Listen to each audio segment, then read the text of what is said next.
gracias por aceptar nuestra invitación para, bueno, pues para hablar un poquito pues los efectos de la pandemia de COVID que ha tenido en toda la población. Sabemos que ahora mismo se ha cumplido un año de la llegada de la pandemia a nuestras vidas, a tener que vivir de una manera diferente a como lo habíamos hecho hasta ahora. Han sido meses de confinamiento, estado de alarma, restricciones sociales y de movilidad.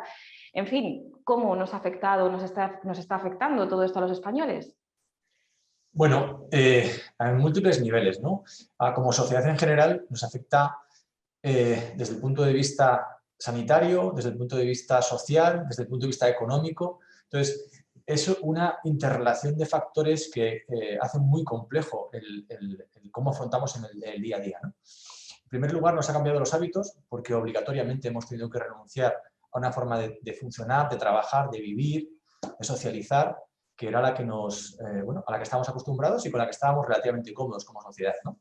Luego nos ha golpeado muy duro en una falsa sensación de seguridad que como sociedad teníamos, de que todo estaba controlado, que no había ningún problema y que más allá de circunstancias excepcionales, pues nuestra vida funcionaba con certidumbres. Y eso ha venido para quedarse, ¿no? En la ruptura de esa certidumbre de lo que es normal en nuestro día a día. Entonces, bajo ese paraguas de complejidad, pues estamos intentando todos sobrevivir al día a día y a las nuevas normas, y a las nuevas recomendaciones, ¿no? Que nos hace pues, pasarlo mal, vivir con angustia, vivir con un malestar creciente, ¿no? Hemos oído hablar mucho de la fatiga pandémica, es algo que continuamente estamos escuchando. ¿En qué consiste exactamente? Bueno, estamos hablando de ese efecto que puede tener una situación extraordinaria como es la que estamos viviendo, mantenida en el tiempo, en cada persona individualmente o en la sociedad en su conjunto. Cuando hablamos de un hecho puntual que puede ser muy traumático, puede ser un terremoto, un accidente, nuestro organismo responde a esa situación de una forma inmediata y los individuos pues, damos una respuesta como sociedad. Cuando esa respuesta se mantiene en el tiempo, porque la causa del problema se mantiene indefinidamente, ahora estamos hablando de este primer año, pero esto puede prolongarse mucho más tiempo, estamos abocados a reestructurarnos internamente y a reestructurarnos como sociedad. Entonces, la fatiga pandémica tiene que ver con esto, con cómo somos capaces de asumir esa dificultad, esa incertidumbre, ese miedo a lo que nos pueda pasar, y no un día en nuestra vida, sino durante todos los días del año, que genera un cansancio, un malestar, una ruptura en esas relaciones normalizadas que teníamos antes y que nos hace vivir pues, con mucha dificultad, sinceramente, a todos nosotros, nos afecta a todos, incluso a los que no han padecido el COVID y a los que no han sufrido de forma directa una pérdida como muchos de nosotros hemos podido sufrir en este año, ¿no?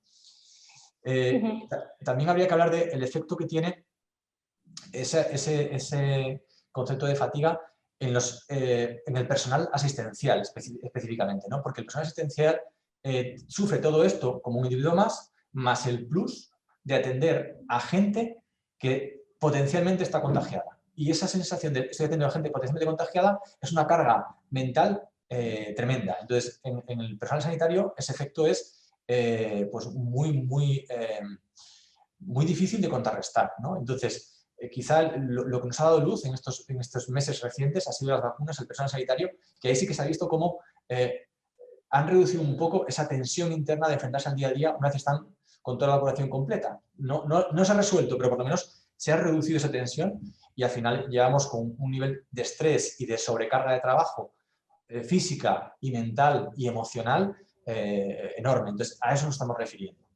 Yo digo eso, que por suerte estamos viendo un horizonte de luz en las vacunas y en su eficacia, ¿no?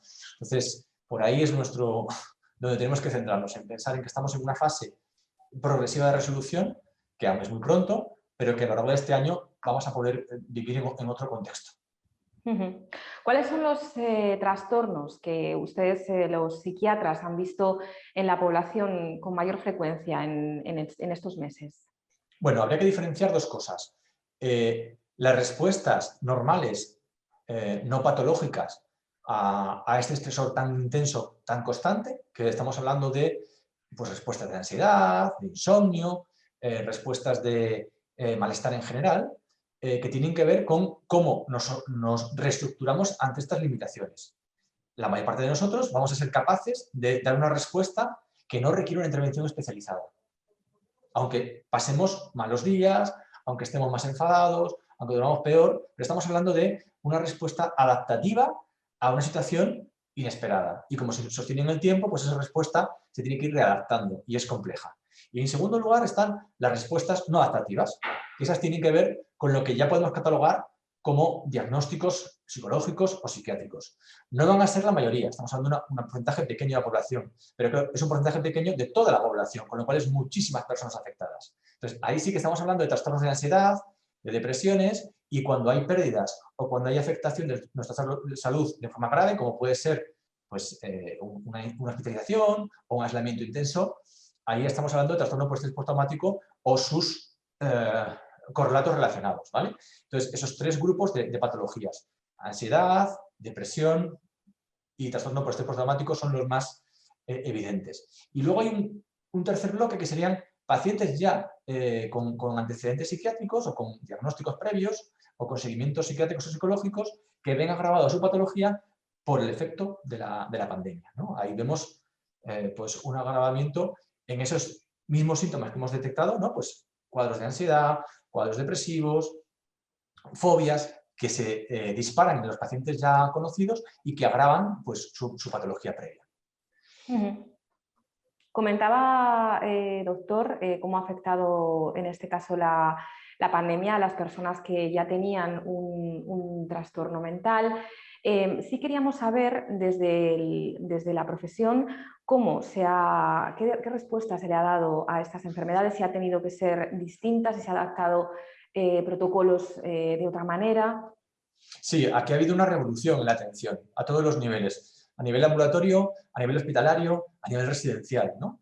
A nivel ambulatorio, que es el más conocido por todos, la no posibilidad de acudir con la frecuencia habitual y presencial a tu terapeuta, a tu psicólogo, a tu psiquiatra, a tu enfermero de salud mental, a tu centro de salud, ha generado problemas a la hora de ese seguimiento. Entonces, se han intentado paliar pues, con las llamadas telefónicas, con las videollamadas, e incluso cuando hay grupos de terapia, como puede haber en hospitales de día o como puede haber en grupos específicos, la limitación del espacio ha reducido esos grupos o los ha hecho que desapareciesen. Y ahí ha tenido un efecto con mucho impacto en la atención de esos pacientes, con agravamientos de esos cuadros previos. Luego, a nivel hospitalario, bueno, es una transformación radical, porque los hospitales se han volcado en reestructurarse para atender al paciente COVID en cualquiera de sus características, porque el paciente COVID puede ser en cualquier unidad, en cualquier servicio. Específicamente en psiquiatría, pues conseguir limitar la entrada del COVID a los pacientes ingresados es extremadamente difícil. Y entonces eso ha requerido reducir visitas, reducir salidas, reducir contacto con familiares, reducir reuniones presenciales. Eso implica una transformación total y absoluta de esa atención. Y evidentemente aspectos claves que tienen que ver con la interacción médico-paciente, pues se han visto mermados con la relación paciente-familia terapeuta, ¿no? Ese tribote que está ahí en medio. Y luego en pacientes residenciales, que también contamos nosotros en nuestros centros, ha sucedido lo mismo. Los centros han intentado blindar para que no entrase el coronavirus a los centros, en los lugares residenciales, se han segmentado por unidades, por subunidades, por subgrupos, y eso ha limitado mucho la interacción de unos con otros, que era el espíritu de muchos centros residenciales, así como las actividades extraordinarias que se hacían en el centro, fuera de su propio lugar de residencia, ¿no? Estamos hablando de actividades como talleres, como actividades festivas, como actividades lúdicas, y eso evidentemente al grupo residencial también afecta especialmente, ¿no? Ahora estamos en una fase de recuperación de todo ello, progresiva, porque precisamente estamos hablando de cómo estamos recuperando parte de estas actividades, adaptándolos a la nueva realidad una vez que tenemos a todo el centro residencial vacunado, tanto pacientes como terapeutas, como psiquiatras, como enfermeros, como todo el equipo multidisciplinar que interviene. Doctor, volviendo un poquito al tema de la población general y a cómo nos ha afectado, Quizá es el colectivo de la población mayor el que, bueno, pues en muchas ocasiones vive en soledad, el que ha sido pues, el más afectado por la pandemia y sus efectos. Bueno, yo creo que son los colectivos vulnerables, ¿no? Siempre los mismos. La ancianidad y sobre todo las personas ancianas solas es un colectivo muy vulnerable económica, social y de salud, o sea, a todos los niveles. Entonces, cualquier persona que ha estado aislada o que sigue estando aislada por los riesgos que tiene, como es el grupo de ancianos, pues evidentemente está muy golpeada por estos efectos, ¿no? Desde aspectos tan básicos como el no poder tener una movilidad diaria, un ejercicio mínimo diario, que para el anciano son los paseos, básicamente, pero esa actividad de dar un paseo, contactar con un vecino, charlar, eso se ha roto. Entonces, eso tiene una repercusión para ellos enorme. Si encima viven solos, pues aún más grave, ¿no? Yo también incluiría como personas vulnerables en esta fase a los niños. Los niños han sido también un lugar quizá poco cuidado, que no hemos podido cuidar adecuadamente, como ha pasado con los ancianos, porque los niños, sobre todo los niños pequeños, pues durante muchos meses han estado aislados en casa y sin contacto exterior, cuando para ellos es esencial y básico el contacto con otros iguales, no solo con sus cuidadores, sino con otros iguales. Incluso los cuidadores han hecho lo que han podido para salir adelante, pero los niños también. Y luego todas las personas con enfermedades crónicas han sido muy afectados también porque todos sus seguimientos, todos sus tratamientos se han visto truncados o modificados en el mejor de los casos, y eso ha acarreado pues, dificultades para el mantenimiento de ese seguimiento, de esos cuidados, ¿vale? En el caso de los niños, que Sí, estaba usted comentando, doctor, ya de hecho la última encuesta del CIS hablaba exactamente de eso, de unas consecuencias claras. Hasta el 70% de los padres habían visto en sus hijos pues, comportamientos como cambios de humor, el 30% de los niños tenían problemas para dormir, ansiedad. En fin, también, además de los niños, quizá un colectivo especialmente que ha sufrido especialmente las consecuencias es el de los adolescentes, una época en totalmente. la que hay que socializar, hay que salir. ¿Qué consecuencias o si están viendo consecuencias también en la población adolescente? La población adolescente como grupo social, como población general, vive las mismas limitaciones que vivimos todos. Lo que pasa es que es un grupo que, por la propia edad, las características que tiene, tienen que explorar, tienen que relacionarse con otros iguales, tienen que salir, tienen que establecer vínculos, tienen que, bueno, todo ese ámbito que en la adolescencia tiene que darse, pues se ha visto muy limitado. Entonces, realmente sus espacios y sus contactos con iguales, su intimidad para con otros, su aparición de relaciones íntimas está totalmente limitado y les impide ese desarrollo psicosocial, psicosexual que es básico para esa edad. Entonces, ahí se va a ver también y se están viendo dificultades, ¿no? Es verdad que la única ventaja que tiene este grupo etario es que cuando se contagian tienen escasa repercusión, y eso tiene un envés, que para el propio individuo adolescente tiene escasa repercusión, pero es un contagiador muy potencial. Entonces, toda esa situación hace aún más complicada bueno, el abordaje con una cierta suficiencia de bienestar para el adolescente, nuestro apoyo. Yo creo que ahí es difícil para todos los padres con adolescentes enfocar cómo ayudarles, ¿no? Pero como sociedad yo creo que ahí hemos también pecado de no dar una respuesta adecuada. Tenemos que revisar un poco qué podemos hacer por el grupo de adolescentes para ayudarles a tener esa vida que con esta edad es básica de relación social, en la medida en la que se pueda, con espacios, con soportes y con posibilidades de independencia, que es la clave en esa edad. Hemos hablado, doctor, de angustia, de ansiedad, de bueno, todas estas manifestaciones que muchas personas están sufriendo. No sé si como profesional de la psiquiatría podría dar una serie de consejos a la gente pues, para poder sobrellevar mejor toda esta situación que venimos viviendo desde hace ya un año. Bueno, yo lo primero que hay que decir es que como seres humanos, hombres y mujeres, somos potencialmente muy resistentes. Somos resistentes a situaciones tremendas, ¿no? A situaciones como ahora la pandemia, catástrofes, y a pesar de serlo, también somos muy vulnerables. Es una cuestión bastante curiosa, ¿no? Por un lado, somos resistentes, pero por otro lado, somos vulnerables. Entonces, nuestra vulnerabilidad se basa en que somos sensibles a lo que ocurre en nuestro entorno. Y nuestra fortaleza se basa en nuestras propias capacidades, ya que somos seres sociales. la capacidad de relacionarnos unos con otros y de protegernos como grupo, como entidad, ya sea familia, ya sea un vecindario, ya sea un grupo social, históricamente como tribu, nos protege mucho. Entonces, es básico que mantengamos relaciones interpersonales en la medida en que podamos y por el medio que sea. Ahora tenemos pues, la videollamada, tenemos los contactos, las reuniones por Zoom, podemos tener reuniones con personas más cercanas de forma habitual. Entonces, eso es muy importante que se sostenga y que se mantenga en el tiempo. Es también muy importante que podamos tener rutinas establecidas. Dentro de las posibilidades que haya, mantener rutinas, mantener ejercicio. Es algo muy básico, pero es que es la clave de que podamos luego establecer otros desarrollos normalizados. Es muy importante que cuando tengamos problemas, si tenemos comunicación con otros, unos y otros los detectemos y pidamos ayuda cuando sea necesario. Eso creo que es clave, ¿no? Que sepamos a dónde pedir ayuda cuando nos haga falta. A veces esa ayuda simplemente es un acompañamiento puntual, un escuchar activamente y con eso es probable que la persona salga adelante.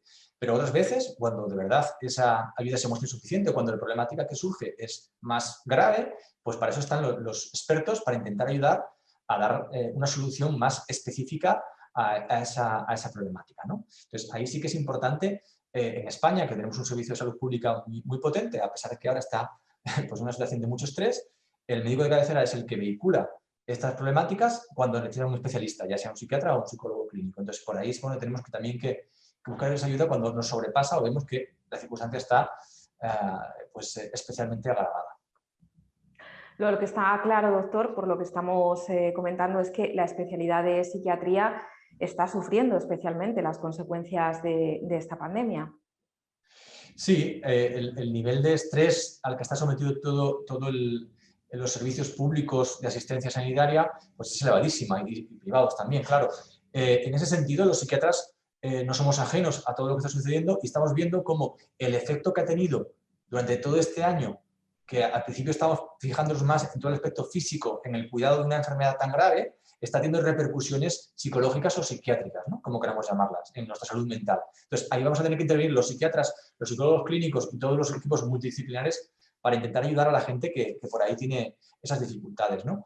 Entonces, se han creado grupos de apoyo, se han potenciado consultas externas, se han potenciado bueno, pues toda una red que tiene que crecer para poder dar solución a esas dificultades que han surgido y a esos problemas que son emergentes, ¿no? en toda nuestra sociedad.